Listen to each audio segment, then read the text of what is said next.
Quiero darle la bienvenida en esta parte del programa a Germán Segre, abogado, socio de Center Group y profesor universitario. Gracias por estar con nosotros, abogado. Bienvenido. Muy buenas tardes a ustedes. Muchas gracias por la invitación.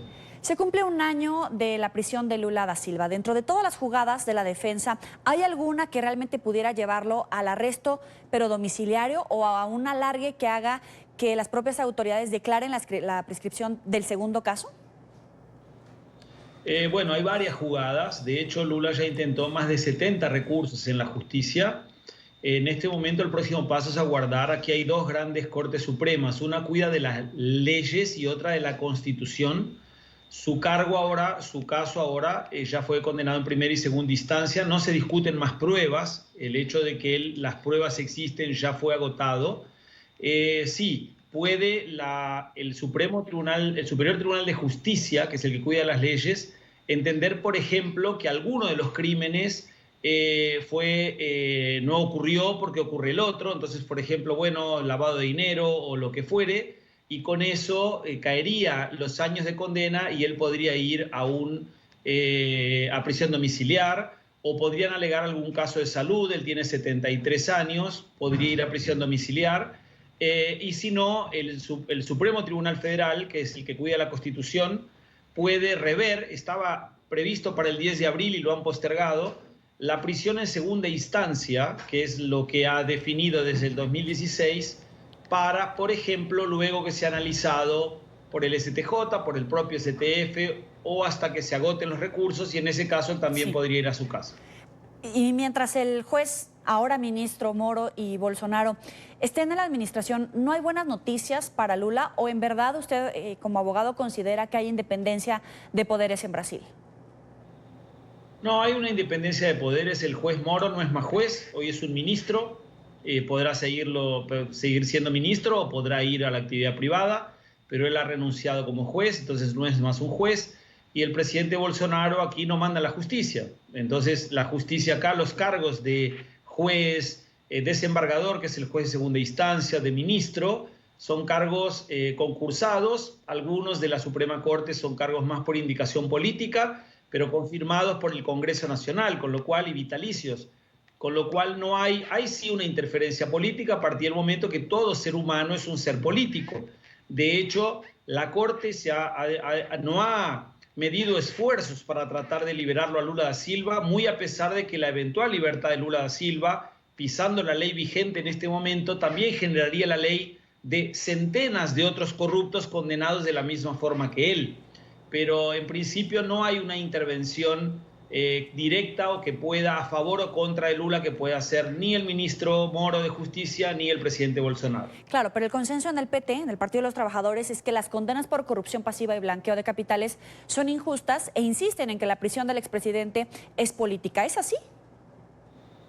Bueno, sí, es normal, ¿no? Dígame usted si ha conocido algún caso de algún político en todo el universo que cuando es pillado con pruebas robando diga: me disculpe la sociedad, robé, me equivoqué, pido disculpas. Claro que todos dicen que es persecución política. Como abogado aquí te respondo, he leído el proceso, y si en vez de Lula da Silva estuvieses tú como cliente mía, pues estarías tan presa como Lula lo está. Lamentablemente, lo que llama la atención es que lo han pillado por un departamento ridículo en la playa, siendo que la propia Petrobras en su balance reconoce que hubo desvíos de corrupción de más de 6.000 millones de reales, que en la época eran más de 2.000 millones de dólares, y solamente con desvíos del Banco Nacional de Desarrollo Económico y Social en países como Cuba, Argentina, Angola, etcétera. El gobierno brasileño va a perder ahora más o menos unos 2.000 millones de dólares de préstamos dados de forma irregular y que favorecieron exactamente a las mismas constructoras acusadas en Lavallato. Con lo cual, insisto, de forma exenta, aquí depende si a uno le guste Lula o no. Particularmente creo que hizo un muy buen gobierno como presidente, pero pues eso no le exenta de la responsabilidad penal que tenemos todos nosotros, ¿no? Claro. Ahora, ¿qué precedente sienta el caso de Lula frente a la justicia brasileña, ya sea en el caso del expresidente Temer o de cualquier político en Brasil? Bueno, en realidad no hay ningún precedente. El precedente apenas es que nadie está exento de la ley, y que mismo un expresidente con una muy buena presidencia que se había salvado de otro caso de corrupción en el 2005, aquí conocido como Mensalón, donde le pagaban mensualidad a los diputados para que voten con el gobierno y que le costó toda la segunda y toda la tercera línea al entonces presidente Lula da Silva.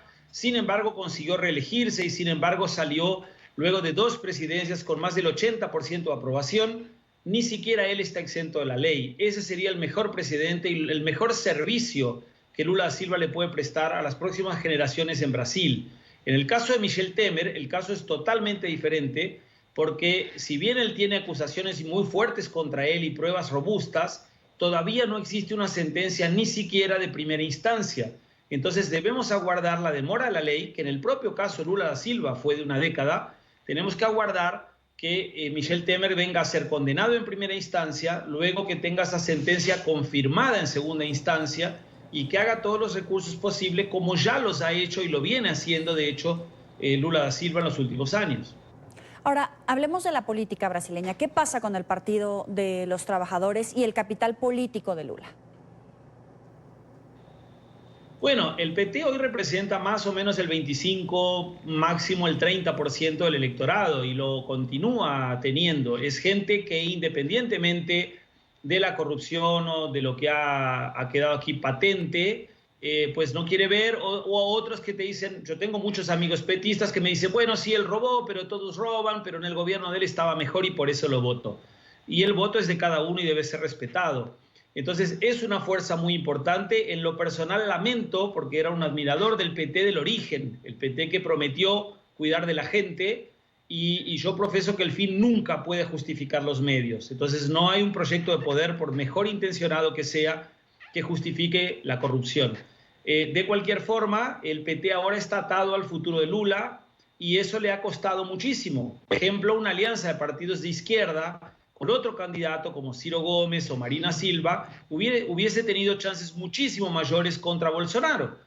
Pero como el PT se aferró a la libertad de Lula y el 66%, el 67% del electorado brasileño en las elecciones no lo quería Lula da Silva suelto, lo quería preso, pues ahí tenemos a Bolsonaro de presidente, en una estrategia que considero equivocada del propio PT.